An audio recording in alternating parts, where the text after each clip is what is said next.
साथियों, आने वाले वर्षों में मैं भारत की खेती में कई बड़े बदलाव होते देख रहा हूं। भारत नेचुरल फार्मिंग का ग्लोबल हब बनने के रास्ते पर है। हमारी बायोडायवर्सिटी एक नया आकार ले रही है। देश के युवा भी अब एग्रीकल्चर को एक मॉडर्न स्केलेबल अपॉर्चुनिटी के रूप में देख रहे हैं। इससे देश की रूरल इकोनॉमी को बहुत बड़ी ताकत मिलने जा रही है। நண்பர்களே, வரவிருக்கின்ற ஆண்டுகளிலே பாரதத்தின் வேளாண் துறையில் பல பெரிய மாறுதல்கள் ஏற்படவிருப்பதை நான் காண்கின்றேன். பாரதம் இயற்கை விவசாயத்தின் உலகளாவிய மையப்புள்ளியாக ஆகும் பாதையிலே பயணிக்க தொடங்கி இருக்கின்றது. நம்முடைய உயிரி பன்முகத்தன்மை ஒரு புதிய வடிவத்தை எடுத்து வருகின்றது.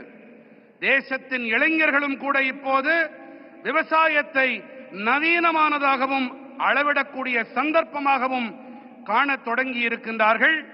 முக்கியமாக இதனால் ஊரக பகுதி பொருளாதாரம் மேம்படும் என்பதை அறுதியிட்டு என்னால் சொல்ல முடியும். मेरे किसान भाई बहनों, बीते 11 वर्षों में देश के पूरे कृषि सेक्टर में बहुत बड़ा परिवर्तन हुआ है। हमारा एग्रीकल्चरल एक्सपोर्ट करीब करीब 2 गुना हुआ है। खेती को आधुनिक बनाने के लिए सरकार ने किसानों को मदद देने का हर रास्ता खोला है। நண்பர்களே, கடந்த 11 ஆண்டுகளிலே தேசத்தின் ஒட்டுமொத்த வேளாண் துறையிலும் ஒரு மிகப்பெரிய மாற்றம் ஏற்பட்டிருக்கின்றது. நம்முடைய வேளாண் ஏற்றுமதி கிட்டத்தட்ட இரட்டிப்பாகி இருக்கிறது. விவசாயத்தை நவீனப்படுத்த அரசாங்கம் விவசாயிகளுக்கு உதவி புரிய தேவையான அனைத்து வழிகளையும் திறந்து விட்டிருக்கின்றது. किसान क्रेडिट कार्ड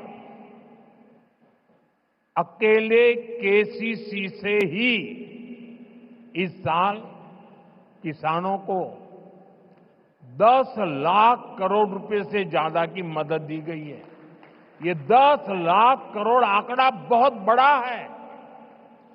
7 साल पहले पशुपालकों और मछली पालकों को केसीसी की सुविधा मिलने के बाद वो भी इसका जमकर लाभ उठा रहे हैं। बायो फर्टिलाइजर पर जीएसटी कम होने से भी किसानों को बहुत फायदा हुआ है। விவசாயிகள் கடன் அட்டை மூலமாக மட்டுமே இந்த ஆண்டு விவசாயிகளுக்கு 10,000 கோடி ரூபாய்க்கும் அதிகமான உதவிகள் அளிக்கப்பட்டிருக்கின்றன. 7 ஆண்டுகளுக்கு முன்பாக கால்நடை பராமரிப்பாளர்களுக்கும் மீன் வளர்ப்பாளர்களுக்கும் இந்த விவசாய கடன் அட்டை வசதி கிடைத்த பிறகு அவர்களும் கூட இதனால் நிறைவான பலன்களை பெற்று வருகின்றார்கள். உயிரி உரங்கள் மீதான ஜிஎஸ்டி வரியை குறைக்கப்பட்டதாலும் விவசாயிகளுக்கு அதிக ஆதாயங்கள் கிடைத்திருக்கின்றன.